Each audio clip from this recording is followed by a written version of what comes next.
nos chroniqueurs se déboutonnent sur le vif. Merci donc d'avoir embarqué, puisque je l'ai dit tantôt, n'hésitez pas à participer à l'émission tout au long jusqu'à 11h. Ils sont dans leur position, les Miradors. Talibé Bari, bonjour. Bonjour Mamadou, bonjour à tous, bonjour à toute la Guinée. Bonjour à Amamou, bonjour Mamadou Djambaldé. Bonjour Mamadou Ouri, je dirais bonjour à Djibreka où célèbre aujourd'hui le mariage de Moustapha Viki. Peut-être que vous allez en parler. J'anticipe quelque part pour lui souhaiter heureux ménage à ces couples qui doit être unis aujourd'hui par les liens sacrés du mariage.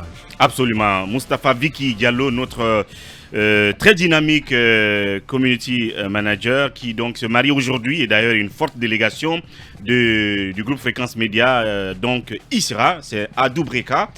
Mohamed Kaba, bonjour. Bonjour le philo-journaliste, bonjour aux auditeurs, bonjour aux téléspectateurs, bonjour à la paisible population de Bouliwel, de Linsan et surtout de Dofili à Doubreka. Pour ceux qui connaissent bien Dofili, Dofili produit du très bon vin. Si vous êtes consommateur, oui. Du vin blanc. Du vin blanc. Tu en es amateur? Non, du tout. Je dis pour ceux qui consomment, oui, bien sûr. Bien. Voilà, je n'en consomme pas.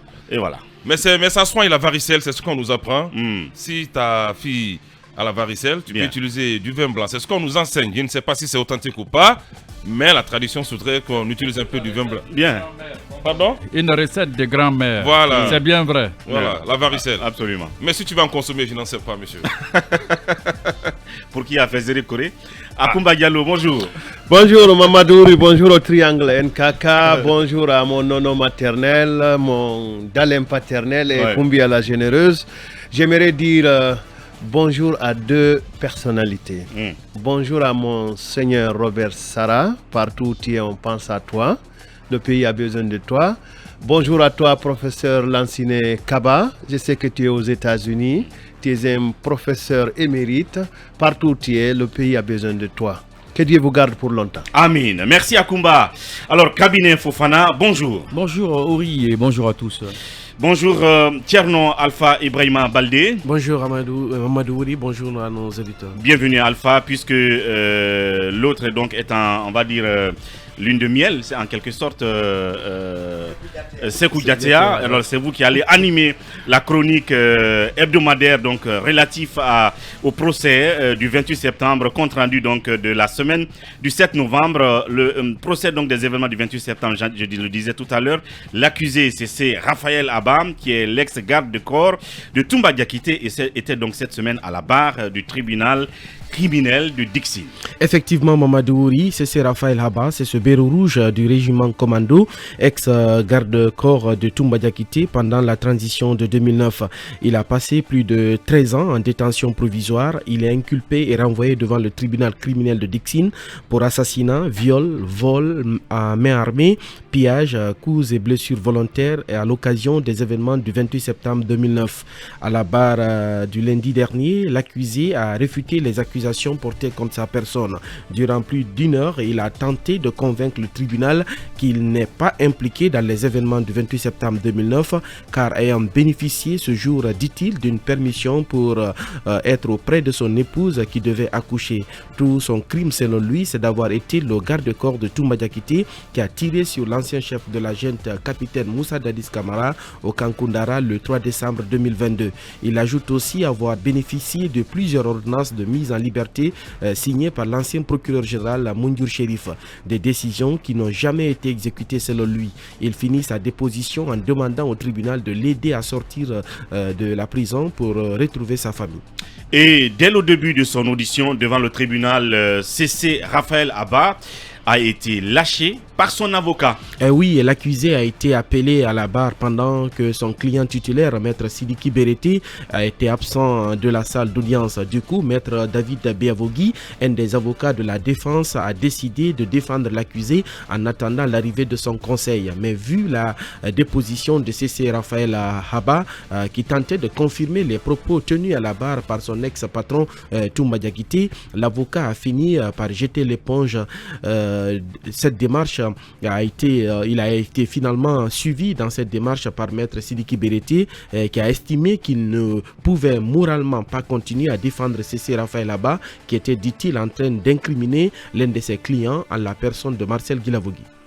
Et puis, contrairement à Toumba Diakité, Cessé Raphaël Haba, quant à lui, a passé 3 jours consécutifs à répondre aux questions du parquet et des avocats des différentes parties au procès. C'est le parquet qui a ouvert le bal. Le procureur Al-Gassimou Diallo et ses 2 substituts ont tenté par tous les moyens de confondre l'accusé avec ses déclarations à l'enquête préliminaire, mais aussi avec les témoignages des victimes et de certains témoins qui ont soutenu que c'est Toumba Diakité et ses hommes qui ont perpétré le massacre ce jour au stade de Conakry. Étant donc garde-corps de ce dernier, le parquet a estimé qu'il devait être avec lui ce jour et par conséquent, il serait être au courant des préparatifs de la répression sanglante du 28 septembre et les exactions qui ont suivi les jours après. L'accusé a réitéré à la barre ce qu'il a affirmé selon lui depuis l'enquête préliminaire. Il n'a jamais été au stade le 28 septembre et il ne peut donc pas dire au tribunal qui sont les éléments de la garde présidentielle qui étaient avec Toumba Diakité. Les avocats de la partie civile ont abondé dans le même sens que le parquet. Ils ont aussi reçu les mêmes réponses de Cessé Raphaël Haba. La confrontation Ouri qui a retenu l'attention du tribunal et les observateurs, c'est le face-à-face entre les avocats de Dadis Camara, Claude Pivi et Marcel Guilavogui. Peu de questions liées aux événements du 28 septembre ont été posées.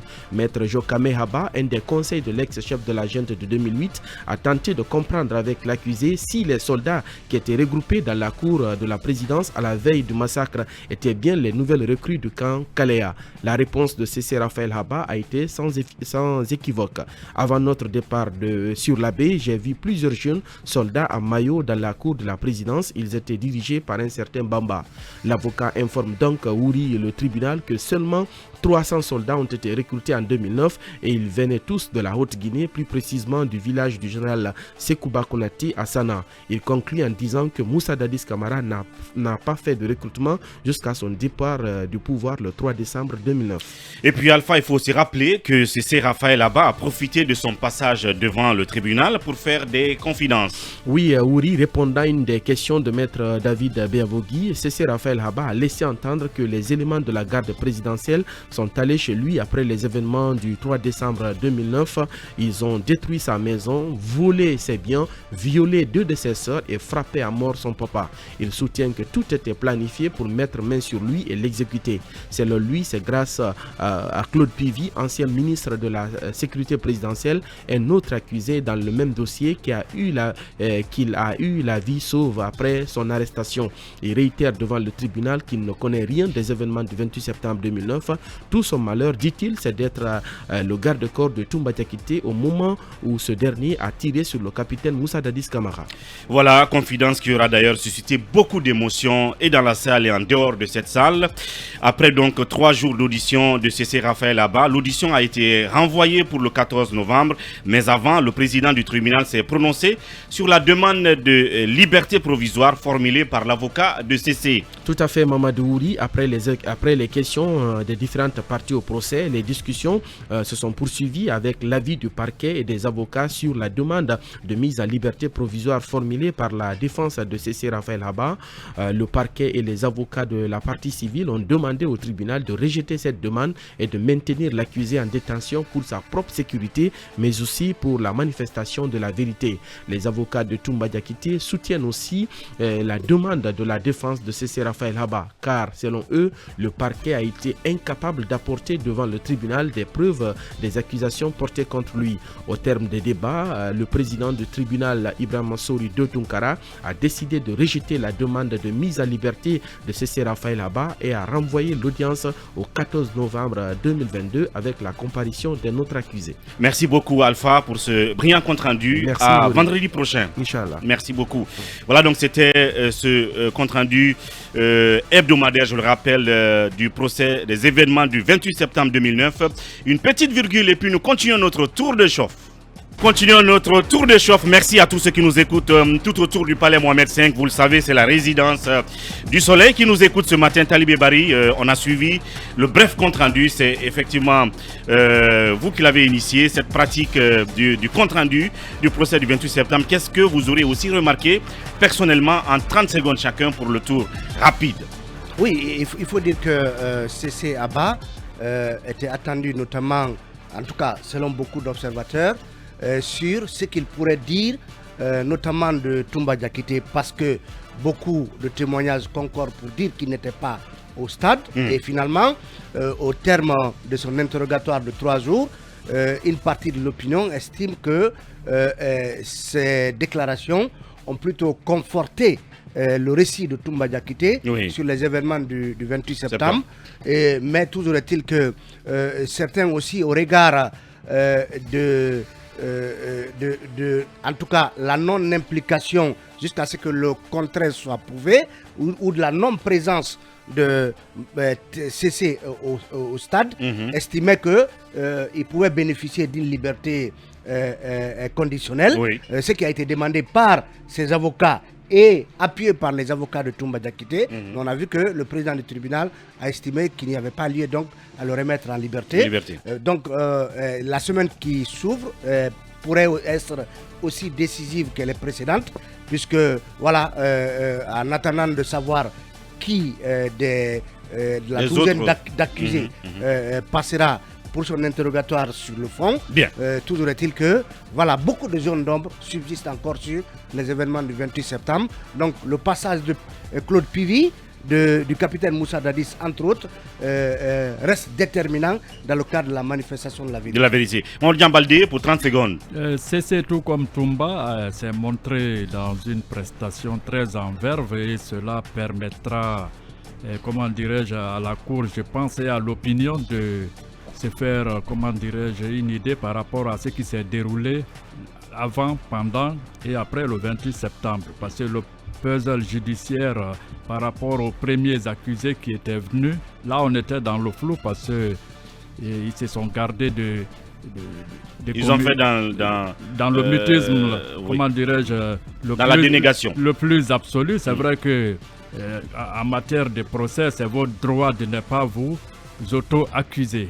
Donc M. Cessé aussi a tenu à rappeler qu'il est quelque part une victime parce que sa famille en a payé un lourd tribut, ses sœurs violées, son père assassiné. Absolument. C'est horrible ce qui s'est passé durant cette période sous la botte du CNDD. Oui, Akoumba Diallo, là-dessus, en 30 secondes. Écoutez, c'est très difficile de supporter certaines auditions au niveau de ce tribunal.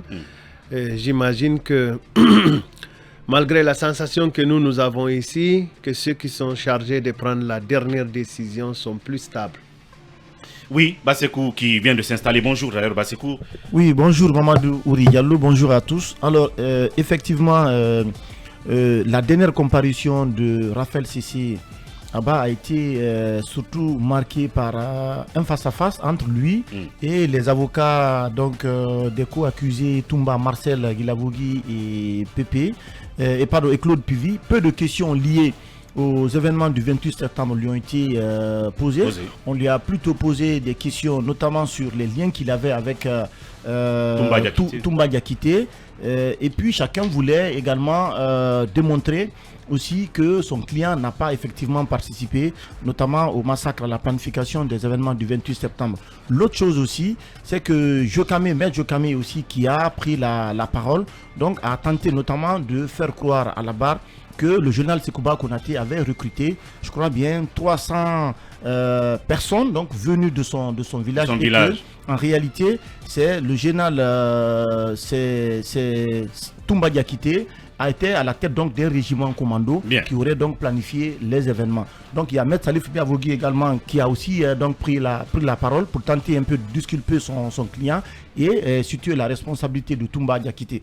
Donc le procès ces derniers temps, nous avons remarqué que c'était en fait, la question fondamentale qui était les événements du 28 septembre, peu de questions ont été posées sur ça et que les gens étaient un peu donc on attend peut-être la comparution du capitaine Moussa Dadis Camara qui est cité être comme le principal instigateur, celui qui aurait donc fait recruter les jeunes qui sont venus de Kalia et qui aurait donné donc des instructions à Marcel Abba, effectivement Marcel Abba, pour essayer notamment de planifier les événements qui ont eu lieu donc le 28 septembre. Bien, merci. Marcel oui, Akoumba rappelait quelque chose. Je disais que Marcel il me semble que Marcel et Guy Lavogui.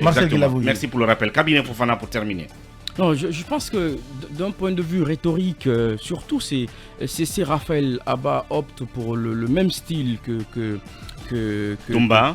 À la différence que Toumba fait peut-être mieux surtout dans la maîtrise de soi et dans le storytelling qu'il en fait, mais tout comme Toumba, Marcel, plutôt Monsieur Cessé fait dans l'empathie, il fait référence à sa foi biblique pour un peu déployer un peu son plan de com. Je trouve que pour ces premières comparaisons-là, ça se passe super bien pour lui.